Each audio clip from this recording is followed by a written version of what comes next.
Well, tonight on our very first edition of Sunday Politics for the year 2022, we're joined by the Executive Governor of Nasarawa State, His Excellency Abdullahi Sule. He joins us live from our Abuja studio on the program tonight. Well, Your Excellency, let me begin by thanking you for joining us tonight, and a happy new year to you. Thank you so much, Coyote. Happy New Year to you, and thank you for having me for your very first edition. I am very happy to be here, and thank you very much. Right. So let's get into this, really. How would you first describe 2021 for you as governor of Nasarawa State, and perhaps for leaders in the country at large? You know, there were lots of expectations from the people: economy, security, infrastructure, and the rest. So would you say that the leaders rose up to the challenge in 2021? Okay, thank you very much, Coyote. But you know, you asked the questions in two places. I may not be able to speak for every state, but I think let me start from Nasarawa State. I believe in Nasarawa State we have been able to live up to the expectations of the people, in the sense that so far, you know, we were faced with big security challenges in the state.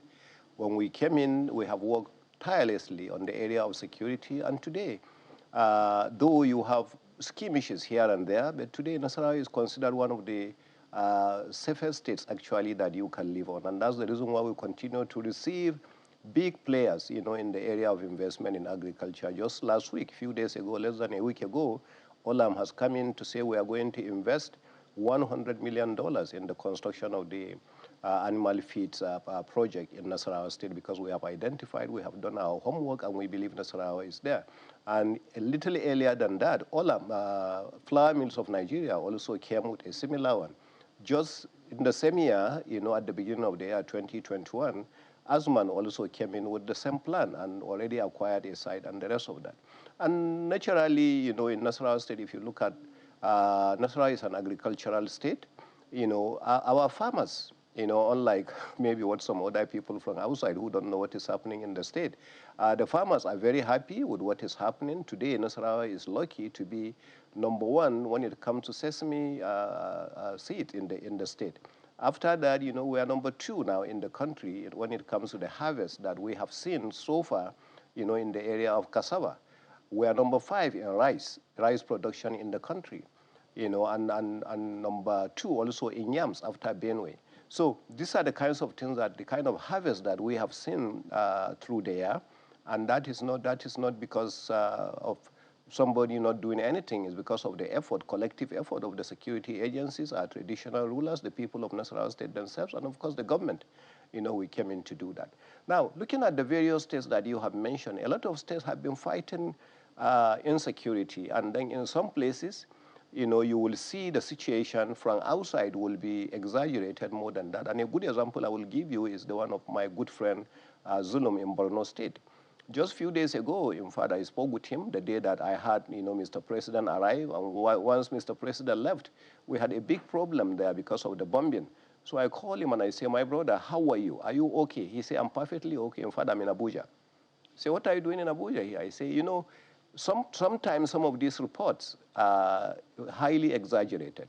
He said, yes, there was bombing, but you know the good news about that, one of the places that is highly, you know, targeted, Bama. He said for the first 7 months, we have not had a single incident, you know, of insecurity in Bama. And then we were discussing, you know, because he and I have good understanding of American history. Because between 1861 and 1865, America had its worst civil war, and during the period. And because of that civil war, you know, we had lots of problems, you know. More of those wars were actually in a state called Virginia because of the target of Washington, D.C. So he said that's equivalent of Burma for us. Burma had been like Virginia. Yet, you can see clearly, you know, in the past 7 months, we have not had a single case. So right now, they can't come into Maiduguri and attack. So instead, they are fighting from distance. You know, they throw a rocket and things like that. So that is to tell you, you know, the level of effort that has been made. You know, the same thing, if you go to Kaduna today, the effort being made by El Rufai. If you go to Niger, my dear friend, Bello, what he's doing there, and the rest of that. Everywhere you go, you will see people who are definitely making some efforts. Yes, there are insecurity situations, but then things are improving. On the economy, which is the other leg that Mr. President said he's going to work on when this government was coming to power in that, you have seen clearly the improvement that we have seen in the area. There is insecurity in Nigeria, no doubt. It is a responsibility of every one of us to work on it, no doubt. And it will continue, until we all get together and find the last formula that this is the way out. No doubt about it. But are there improvements? So a lot of us, will come down and tell you, even in Nasarawa that I'm talking to you today, somebody just came back from his dream and said that there is insecurity in Nasarawa because there was a problem in Obi, local government. To him, that was a huge insecurity. That is. So those are the kind of things that, you see, Coyote, and for me, that's my assessment, really. Right. We'll come to some of those incidents you spoke about, particularly in your state. But generally now, because the APC is a government in power at the center. So, I mean, you can speak definitely for yourself, for your state, and by extension, perhaps for the APC, which is in government, because you're a cardinal part of the party. So you said that it looks like mixed bag, some wins, some losses. But for the benefit of the people who, from time to time, wonder, what's going on in the minds of our leaders? I mean, how are they approaching these issues? Do they really know how we feel? For the party at the center, would you say you've been able to do right by the Nigerian people, feel their pains in this year, the previous year, 2021? Well, one thing I will tell you, I will not be able to tell you exactly how you feel as a person, but the way people feel, we go out to the people. We are not living outside the people. We are living within the people. I just came back from one of the most remote areas in Nasarawa State, in Doma local government called AK, a place that had been abandoned since 1979. That's when they saw anything called grading of the road. I just came back from there. I know how they feel now that we have gone to do things for them. I drive to some of these places. Every time I hear there is insecurity in a place, I drive there. I try to find out. I see the pains in the people. We sit with them. We find out what they are feeling. We ask them what really happened. We ask them what is their plan on what do they think we should do as a government to go in there, and we apply that. So that's how we know about how the people feel, because we ask questions. So yes, there are instances that you talk about where certain people, based on what they say, sometimes it confuses you. You don't know what they are thinking. So you say, what are they talking about? Because I don't even understand. The real people we are talking about on ground, we are with them. We live with them. And we follow them from here to there, and we find out what is happening to them. And Mr. President, with due respect, listens to every governor that comes to him, every minister that comes to him that has anything to offer, and he listens to different communities that you see them visiting. And when they go, they tell him how they feel, they tell him what they want, they do that. And it's the same thing we see at the various states. So yes, leaders know how people feel based on what they tell them. Unless if they tell them one thing and they have something else in their mind that people don't know. So that's the way I look at it, Coyote. The people can easily tell you their challenges. I mean, they say that time and again. It's another thing to have those yearnings get to, those in leadership. I mean, there's sometimes complaints about those that are around the leaders, the immediate aides, advisors, and the rest. Questions about whether or not they speak about the true state of things to those leaders. Because, let's be honest, as a governor, you can't be everywhere at the same time. But let me just steal on this leadership question. For you personally, what would you say was the biggest challenge being a leader in 2021 in Nigeria? Because there always seems to be that disconnect. So it might be good to hear from the side of a leader tonight. What is the biggest challenge for you as a leader in the Nigeria of today? No, the biggest challenge for me, as far as I'm concerned, is the area of security, how my people will live in peace with one another. Anytime I hear insecurity anywhere in the state, I run there. I want to find out what is happening, because I don't want the issue of people. The moment people are not secure, in fact, COVID-19 is not my problem. Lassa is not a bigger problem for us. The issue of insecurity has been the biggest problem as far as we are concerned. Yet, we are considered one of the safest states. So that's the way we look at it. Economy you can work on, health you can work on, education you can work on, and all these areas, the moment the people are secured, the moment the people can go freely around to be able to do that. Now, I hear you when you mention that sometimes the people around the leaders, don't allow people to come in. That's why leaders go out. Personally, I go out. You introduced me as somebody that came from the corporate world. Yes, when I was the managing director of Dangote, I never stayed in Lagos. I was in Singa Market. I was in Makola Market in Ibadan. I followed all the customers, all the markets to hear directly from the customers. That's the culture I brought into governance. Every local government I go to, every issue that happens, I travel there. I listen to the people, and in most cases, I tell the people, forget about the fact that I'm a governor. Talk to me. Talk to me as an individual. Let me hear you. So, and then the people, in most cases, people talk. That's why you hear people criticize me, they do that, and I say, that's good. I love the criticism sometimes, because that's the time that I will sit down and relent and say, all right, maybe this guy is right, what he says, let me check it out.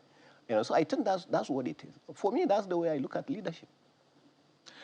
It's interesting you say you love the criticism sometimes. So when don't you love those criticisms? Because I learn from them sometimes. To be No, honest the with you, question there is, are lots when of don't you love those criticisms criticisms? You said you like them sometimes, so clearly not every time. So when do those criticisms come across as though, I don't want this? When somebody is criticizing based on something he doesn't know anything about. And I give you a good example. A good example is the time during the COVID, when all the northern governors got together, had a meeting, discussed, and say, let's take a decision on Almajiris. And we took a decision, which we believe at the time was the best decision that had to be taken for these Almajiris, so that we could take these poor children before they got infected back to their original parents, so parents could properly take care of them. Okay? And then different NGOs started criticizing them. The same NGOs we are talking about that we are criticizing go on the street, drive on the street, they see these Almajiris, they have never done a thing for them. They don't care about them. They don't know what is happening to them. And they are the first people to criticize. And they say, all right, we are not taking them back. What is your solution? Oh, it's the responsibility of government. That is the kind of criticism that I'm telling you doesn't make sense. Because criticism that doesn't make sense, that's the one that I say I really don't like. But if somebody is abusing me because I'm too tall or too short, I'm spending some money that I'm building this road instead of that road, I'm concentrating here, that's fine. I can hear those criticisms. I can take them. I can say, all right, maybe it's true. Maybe it's also constructing a road. These people rather need a healthcare system. Maybe these people require education. Maybe these people require water. Maybe so those are the kind of things that I say sometimes I learn from the criticisms. But quickly on this Almajiri question, have you and your colleagues in the north been able to resolve it finally? Because as you mentioned, there were controversies around that. In fact, some states, it looked like a blame game at some point, saying, you know what, they came from this state. The state saying, no, they didn't come from our state. And it looked like, all the effort was going to just fall through. But as of today, what is the state of Almajiris in the northern part of the country? Unfortunately, we did not get the kind of successes that we needed. Personally, I don't think I succeeded the way I felt I wanted to succeed. What we said we were going to do at the time was that we took these children back to their states.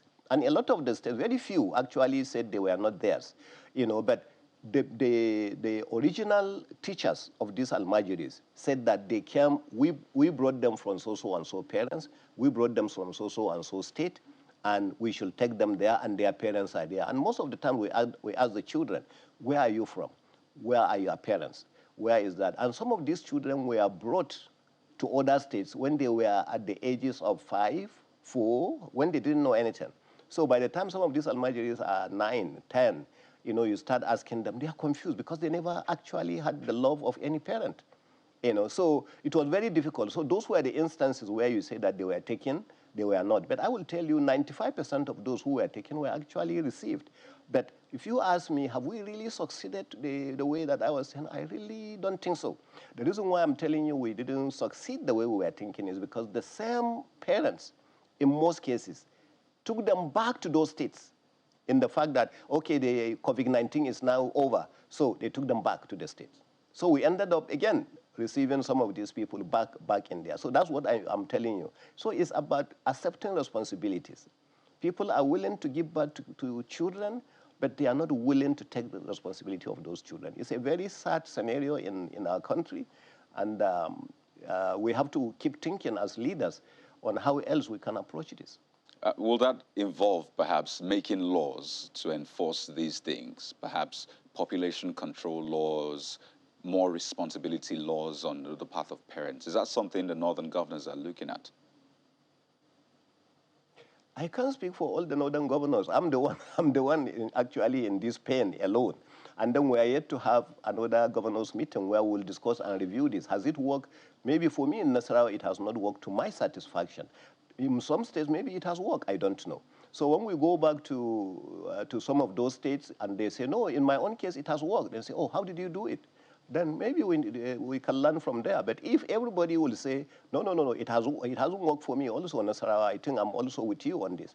So at that moment, then I think we begin to think of other solutions. Okay, let's go back to security. Well, in fact, this is related to security as well. And it's only fair to ask you about Serap's letter asking the president to investigate allegations of systemic mismanagement of security votes by state governors since 1999. And Serap talked about, some of its fears, saying that most of these funds appropriated are spent on political activities, mismanaged, or simply stolen. In fact, the estimate, according to Serap's letter, is about 241.2 billion every year. As a state governor, if the president were to probe your spending, what will he find? I will find it very convenient.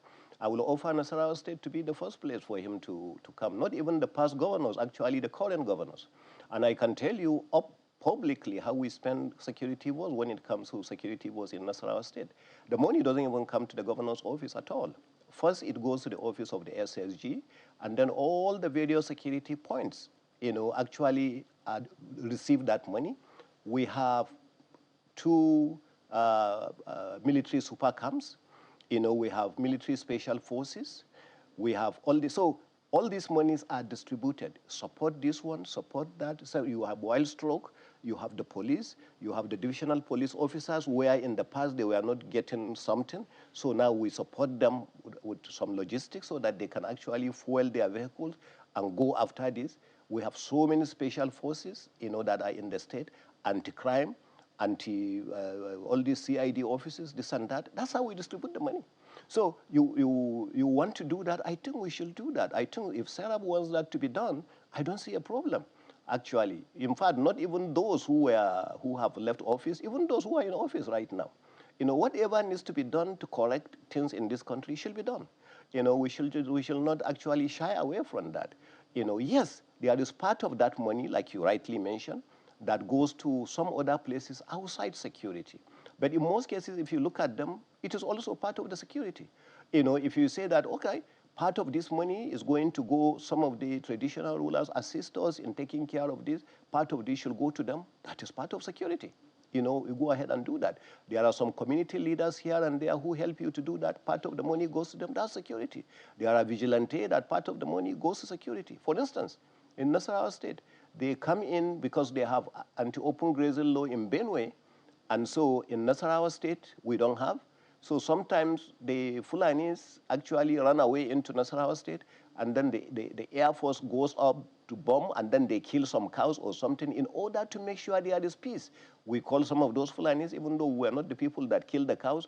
How do we maintain peace in the area? How do we do that? You take part of that money, you give them. That is security. So I don't know what people think of security. So that's the kind of money that we speak. You want to investigate it, start with Nasarawa coming. We'll show you clearly the template. This is how we spend it. This is what is usually left. This is how we spend the balance. Right. I think that's, I don't see anything wrong with the Serap letter. If there is a way to check it, they should check it. It will seem the definition of security is quite vague because, a governor can well say, well, political activities also contribute to security, so perhaps that's another area to look at. But a couple of areas we need to touch tonight, Governor. So let's try to move into politics. Your party, the APC, preparing for the convention. It's been a long time coming with the extraordinary caretaker committees, tenure extended not once, twice. And there are a lot of questions as to whether or not this convention will be successful, bearing in mind that there have been crises across states. I mean, Kano, we've seen across states, Lagos even, in fact. So will this convention still go ahead in spite of all these crises we've seen? What is the crisis in Lagos? You are sitting in Lagos comfortably and you say crisis everywhere, even in Lagos. I don't see any crisis in Lagos. Now, let's go back to the issues you mentioned. Some of these issues you mentioned, they are normal in politics. There is disagreement between this governor and an ex-governor. There is disagreement between governor and legislators. There are these between that, and I have participated in trying to resolve some of those. I participated in the one in Ogun State, for instance. I participated in the one in Imo State, for instance, and the rest of that. And some of these problems, even if you delay the convention from here to 2023, some of those problems cannot be resolved. You understand that? So you don't say until you resolve all your issues 100% before you go into convention. Which political party today, that is going to say we don't have any of these kind of problems at all within our party, unless a party that is not even relevant, doesn't have in fact, if a party doesn't have this, then you don't even have to worry about that political party. And this is just the reality. So yes, we have some issues that are there, and yes, they have always been there. They have always been there. You will continue to have disagreement between people. I was reading one of the items you listed earlier on. You said after the primaries, there is going to be cross-carpeting, which is also part of the program you listed, which is correct. I'm not saying it's wrong. What you say is correct, but that is part of the game. There are some people in Nigeria, they never lose elections. As far as they are concerned, if they lose election, it's because they have been rigged. If they win election, no rigging. But they lose election, okay, it's because of rigging. So such people, just watch them. They are going to move. So the moment they are not getting it, they will move. And so you can't stop such people. And really, that's what it is. Well, we're winding down in less than 30 seconds, but I think it's important to also ask you, I was going to do a double-edged sword, but let me just keep it as one. The fate of your party after President Buhari leaves office in about 17 months. There are fears that your party will break apart. Do you share those fears? Yeah, the same people who are saying that have told us that by 2015 Nigeria will break up and there will be no Nigeria, whereas we still have Nigeria. So it's the same kind of people that are saying this. You see, there are people who just believe in this kind of prophecies. They will tell you, oh, this is going to happen because of this. Oh, this is going to happen before that. And at the end of the day, it will happen, and shamelessly, they will just go quietly and nothing will happen. I don't believe our party is going to go into pieces. Yes, the absence of Muhammadu Buhari on the ticket is a major thing for us, but that's the reason why we have to look and make sure that we have also a presidential candidate that is acceptable to all, including Muhammadu Buhari himself. Just because he is not on the ticket doesn't mean he's leaving the party. So he's part of it. He is also going to take in and then say, I'm still part of you. I'm still going to drive this party. I'm going to do that. So it's very important to do that. So once we have a credible candidate acceptable to all, there is no problem. In 10 seconds, Your Excellency. Break up because those are just wishes. Right, in 10 seconds. So questions about who is going to replace the president in your party, who will be your front runner for the 2023 election. It looks like you're standing behind the vice president for that role. Would you love to see his name on the ballot? I like to say his name. His name is Kayode. I'm talking to him right now. That's the guy that I want to see on the ballot. Well, Your Excellency, well played. But clearly, you know I'm not a member of any political party in Nigeria, and I don't have plans to be. But you know what, let's leave it there. Well played. We'd like to thank you so much, Your Excellency, the Executive Governor of Nasarawa State, Abdullahi Sule, for your time on the program tonight. Thank you so much, Kayode. I really am. And by the way, you didn't congratulate me because, Nasarawa United today beat one of the best teams in the league. They actually beat Akwa Ibom United. So that's wonderful. So we are winless. Nobody has defeated Nasarawa United, and today we beat one of the best teams. Okay. Well, what a great start to the year. Well, those are the results from the matches played, by the way. So yes, indeed, congratulations to your team, and have a great year ahead. Thank you very much, sir.